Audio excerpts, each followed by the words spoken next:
ओम ब्रह्मा मुरारी त्रिपुरांतरकारी भानु शशि भूमि सुधो बुधश्च गुरुश्च शुक्र शनि राहु केतव सर्वे ग्रह शांतिकरा भवन्तु। नमस्कार, स्वागत है आपका आचार्य वाणी में। मैं आचार्य डॉक्टर विक्रमादित्य आपके साथ हूँ। आज का विषय हमारा है कि राहु ग्रह जो हैं वो परिवर्तन की तरफ जाएंगे तो आपके लिए क्या करेंगे। राहु का महापरिवर्तन होने का योग बनने वाला है। 2025 में राहु का महापरिवर्तन होगा।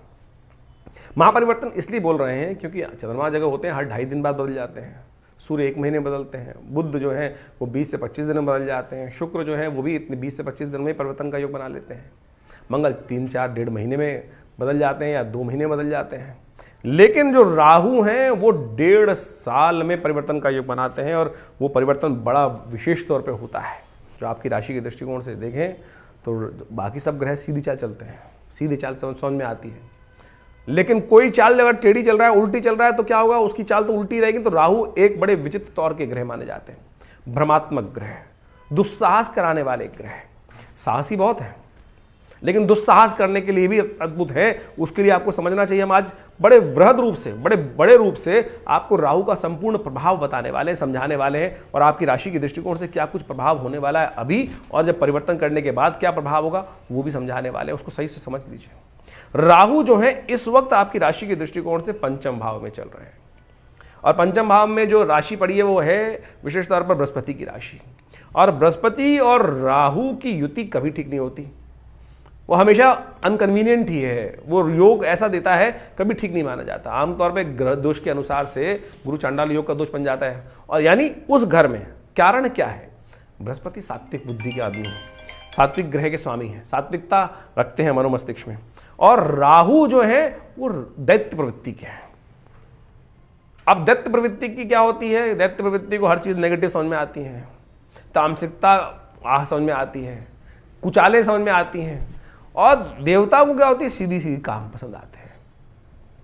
आहार ही देख लो, सीधा साधा आहार देवता ग्रहण करते हैं। और जो नेगेटिव प्रवृत्ति के लोग होते हैं उनको रोज चखना भी चाहिए, बाकी चीज़ें भी चाहिए, सब कुछ चाहिए। वो अलग अलग चीज़ें रहने की आती है, अय्याशी और बहुत सब जो नेगेटिव प्रभाव है वो सब। अब बुद्धि वाले भाव में राहु महाराज इन दिनों चल रहे हैं आपके लिए।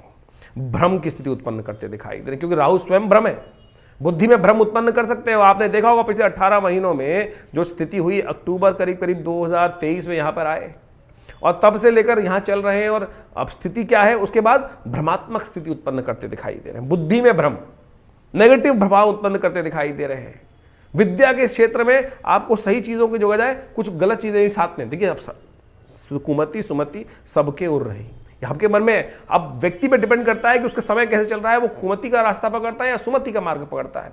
अब राहु बुद्धि में चल रहे हो तो क्या होता है कि सुमति साथ साथ आते आते कुमति खट से पकड़ी जाती है। इस बात का ध्यान रखना पड़ेगा। अभी है राहु यहाँ पर, उसको सुमति की तरफ ले जाने का आपको प्रयास करना चाहिए। पारिवारिक कारणों से कई परेशानी कर सकते हैं राहु महाराज जिस वक्त चल रहे हैं। और जब बदलेंगे तो क्या होगा, वो सुख की तरफ जाएंगे, सुख वाले भाव में जाएंगे। अब राहु का एक प्रभाव बड़ा विचित्र है। राहु चीजों को बड़े हठ रूप से चलता है। चतुर्थ भाव किसका स्वामी है, चतुर्थ भाव जो भाव है वो है सुख का, गाड़ी का, वाहन का, मकान का। और छोटी मोटी चीजें पसंद नहीं आने वाली राहु को बड़ी चीजें पसंद आती हैं। अभी हम कथा सुनाने वाले हैं, उस कथा का सार समझना। राहु ने दुस्साहस किया, भगवान की उस लीला को पहचान लिया। यानी समझ, राहु की समझ से ज्यादा समझ किसी की नहीं है। समस्त देवता दैत्य बैठे थे दूसरी तरफ, लेकिन वो समझ नहीं पा रहे थे कि भगवान क्या मोहिनी अवतार धरकर क्या चाल चल रहे हैं। लेकिन राहु ने वो चाल पहचान ली, भगवान की अरे परात्पर ब्रह्म की चाल पहचान ली। तो रानी राहु जो है इतना बुद्धिमान ग्रह है कि वो आपको बहुत बुद्धि में चाल को समझने की स्थिति दे सकता है। लेकिन फिर भी यदि आप अपने कर्म को सुधार नहीं पाओगे ना तो कष्ट में फंस जाओगे। इस चीज को आपको समझने की आवश्यकता है। राहु क्या करने वाला है, आपको बड़ी बड़ी महत्वाकांक्षा देने वाला है। जब यहां चला जाएगा, छोटा मकान है, सब कुछ है, लेकिन हमको तो बड़ा चाहिए।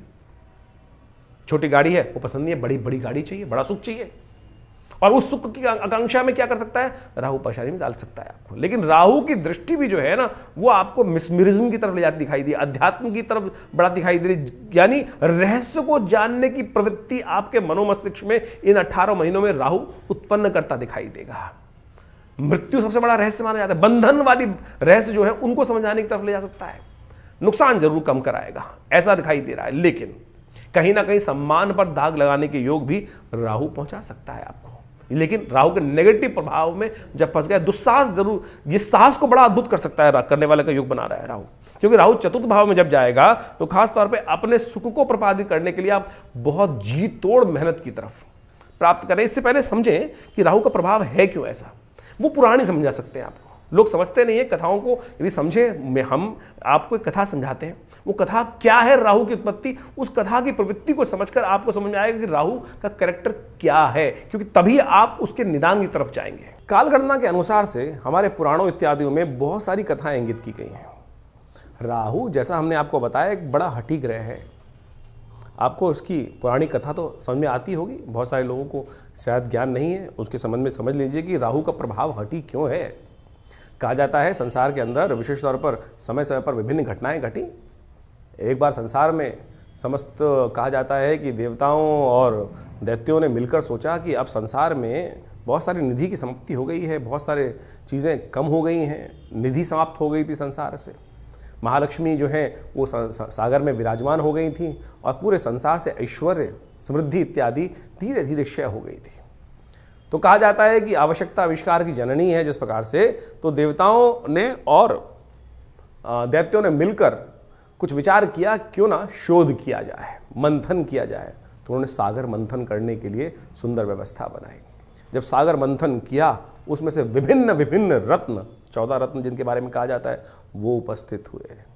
महालक्ष्मी उपस्थित हुई, चंद्रमा उपस्थित हुए, ऐरावत हाथी उपस्थित हुआ, उच्च श्रवा घोड़ा उपस्थित हुआ, काल जो जहर था वो उपस्थित हुआ, और साथ साथ अमृत भी उपस्थित हुआ। अमृत यानी वो तत्व जो इस संसार में अमरता को प्रदान करते हैं। हम सब मानव हैं और हम सब की इच्छा क्या होती है, किसी प्रकार भी संसार में मृत्यु लोक में आने के बाद जाए ना, अमृत तत्व तो किसी ना किसी प्रकार से मिल जाए। देवताओं और दैत्यों में भी यही बहस की मुद्दा बना।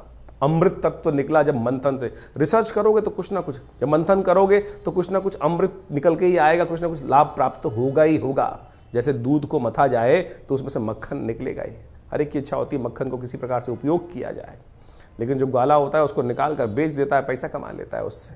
उसी प्रकार से जब अमृत निकल कर आया तो अब देवताओं ने और दैत्यों में छीना झपटी शुरू हुई, और उस अमृत को प्राप्त करने के लिए कहा जाता है कि भगवान ने जब छुपा के बहुत दिन रखा गया, उसके बाद भी वो समाप्त नहीं हुआ द्वेष आपस में, तो भगवान नारायण उपस्थित होते हैं बीच में, और भगवान नारायण ने उपस्थित होकर सबको समझाया, देखो मैं बांटता हूँ, सबको इसको बांटने का प्रयास, सुंदर रूप से व्यवस्था बनाई, और मोहिनी रूप भगवान ने धरा और कहा, भगवान अब सोचे कि बहुत सारे लोग भ्रांति उत्पन्न कर सकते हैं कि मोहिनी रूप धर के तो एक तरह से छल किया गया है। देखिए एक बात समझ लें, जिस बात को प्रतिपादित करना चाहिए, छल नहीं था, सत्य था। इसलिए था कि दैत्यों को अगर आप दे देते, गलत व्यक्ति के हाथ में अगर पावर दे दोगे, इस वक्त विश्व की सबसे बड़ी जो मिसाइलें हैं किसी गलत व्यक्ति के हाथ में आ जाएं तो वो क्या करेगा, विश्व को डरा धमका कर सब कुछ अपना वर्चस्व स्थापित कर लेगा। तो भगवान नारायण ने जो सुंदर व्यवस्था बनाई कि अमृत तत्व का उपयोग दैत्य किस प्रकार से करेंगे, देवता किस प्रकार से करेंगे, वो पहले से ही अच्छे से समझते थे। तो उन्होंने सुंदर व्यवस्था को बनाने का प्रयास किया कि दैत्यों को किसी प्रकार भी अमृत नहीं मिलना चाहिए। उन्होंने देवताओं को और दैत्यों को अलग अलग पंक्ति में बिठाया, और कहा जाता है कि जैसे ही वो अमृत तत्व उनको पिलाते थे, और देवताओं को अमृत पिलाते चले जा रहे थे, और जब अपनी माया से वशीभूत करके दैत्यों को सुरा यानी कुछ साधारण जल जो था वो पिलाते चले जा रहे थे। सबको लग रहा था कि अमृत तत्व प्राप्त हो रहा है, लेकिन भगवान का जो स्वरूप था मोहिनी अवतार में सारे संसार को मोहित कर कर इस प्रकार की व्यवस्था बना ली थी। कहा जाता है एक राक्षस था, शास्त्र में उसकी अनेक अनेक कथाएं हैं, लेकिन हमने जितना अध्ययन किया, स्वर्ण नाम का एक राक्षस था।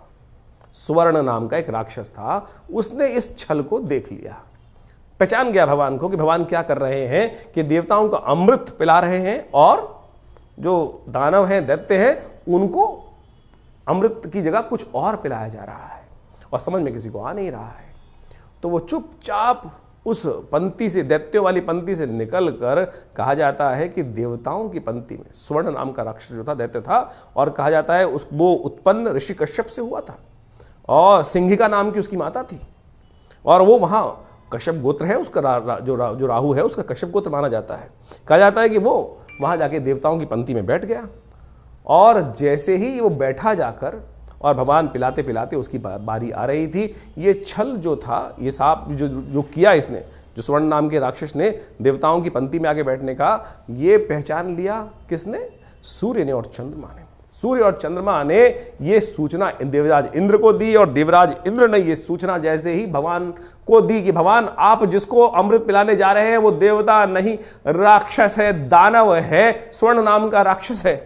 तो भगवान ने जैसे ही पान करवा रहे थे भगवान उस देवता स्वरूप में बैठे हुए उस राक्षस को, स्वर्ण को, तो उसने जैसे ही पान किया तो भगवान ने जैसे ही उसको मुंह में जा चुका था उसके अमृत जो था, भगवान ने चक्रधारी भगवान ने चक्र चलाकर उसकी गर्दन काट दी। जो मुख था वो राहु बन गया और जो अधोभाग था वो केतु के रूप में उपस्थित हो गया। तो समझे ये स्वभाव कैसा है।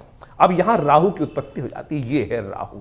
राहु की हठता थी, अमृत का पान कर चुका था तो इसलिए अमर हो गया। हमेशा बहुत सारे लोग राहु को मानते नहीं है कि ग्रह है। अरे भाई, वो वास्तविक छाया नहीं, वास्तविक सत्य है, हठी है। आपकी राशि में जिस प्रकार का प्रभाव उत्पन्न करेगा आपको समझना चाहिए। ये पुरानी कथाओं को आदि भौतिक आदि दैविक रूप से यदि आप उसको सत्य को समझ लें तो जीवन में उस वास्तविकता को क्या प्रभाव उसका होगा, यहीं से प्रभाव निकल कर आएगा। वो राहु का जो प्रभाव है छल रूप से करके, यानी क्या छला उसने? अपने उस मंतव्य को पूर्ण करने के लिए उस राक्षस योनि से हटकर देवताओं की पंक्ति में जाकर बैठ गया और भगवान तक को, सोचें कितनी बड़ी सुंदर ये कथा क्या समझा रही है कि भगवान तक को, यहां भगवान ने नहीं छला, यहां भगवान तक को छलने के लिए राहु उपस्थित हो गया। तो राहु इस प्रकार का ग्रह है कि जो आपको, किसी भी धर्मात्मा व्यक्ति को छल सकता है अपनी हठता को पूर्ण करने के लिए। तो इस भाव को समझें कि राहु क्या प्रभाव आपके जीवन में उत्पन्न कर रहा है। ये हमने जो राहु का ग्रह का प्रभाव आपको बताया ना कि आपकी राशि के अनुसार से आपकी जन्म पत्री में किस भाव में कहां बैठकर किस प्रकार का प्रभाव उत्पन्न करेगा, क्या कराएगा आपके लिए। तो सत्य रूप में इस कथा को हमने इसलिए उपस्थित किया है कि वो आप समझ सकें। राहु का प्रभाव नेगेटिव भी होता है, पॉजिटिव भी होता है। हर व्यक्ति के अनुसार से ऐसा नहीं है कि नेगेटिव ही होगा। तो आपकी राशि के अनुसार से जो प्रभाव हमने समझाया है उसके लिए आपको सही रूप से कुछ उपायों की आवश्यकता है। तो वृश्चिक राशि वालों, अभी आपने ये राहु की जो पौराणिक कथा है उसको समझने का प्रयास किया, हमने समझाने का प्रयास किया।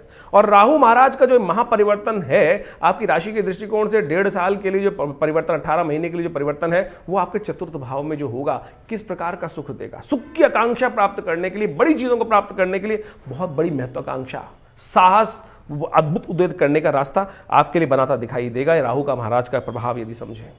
और खासतौर पर आपके अपने घर के बनने का माहौल बन सकता है। ये यदि आपकी प्रवृत्ति मन में आ गई तो दुस्साहस के रूप करें, कैसे भी करें, ये न के प्रकार ये 18 साल बाद राहु का महापरिवर्तन आया है और ये उस सुख को देने के लिए रास्ता बना सकता है। उसके लिए आपको करने होंगे कुछ खास उपाय है। यहां उपाय बहुत जरूरी है। राहु के नेगेटिव प्रभाव से हटाकर सुख के पॉजिटिव उपायों को करने के लिए कुछ खास उपाय यदि आप कर लें तो बहुत सुंदर रूप से आपके लाभ मिल सकते हैं। सबसे पहले तो माता की सेवा, सबसे पहले माता की सेवा, माँ दुर्गा की उपासना, माँ अपनी स्वयं की माँ की जितनी सेवा कर सकते हो वो करने का प्रयास करना। जितने आपके संबंध माता के साथ खराब हुए, जितना माँ का आशीर्वाद से आप दूर हुए कि आप उतने दुर्भाग्यशाली बन जाओगे। सेवा भाव अपने मन में, सरलता से सेवा भाव आता है, हठता से सेवा भाव नहीं आता। अब आपके मन में सेवा है और आप चाहते हो अपने अनुसार से चलने का प्रयास करें, बड़ों को अपने अनुसार चलाने का प्रयास करें, वो सेवा नहीं हुई। सेवा से, सरलता से सेवा होने का योग बनाना चाहिए। ये सबसे बड़ा राहु का उपाय आपके लिए हम बता रहे हैं। नित्यपति राहु के मंत्र का जप, ओम भ्रांग भ्रीं भ्रौं सह राहवे नमः। माँ दुर्गा की सुंदर उपासना करने का प्रयास करें।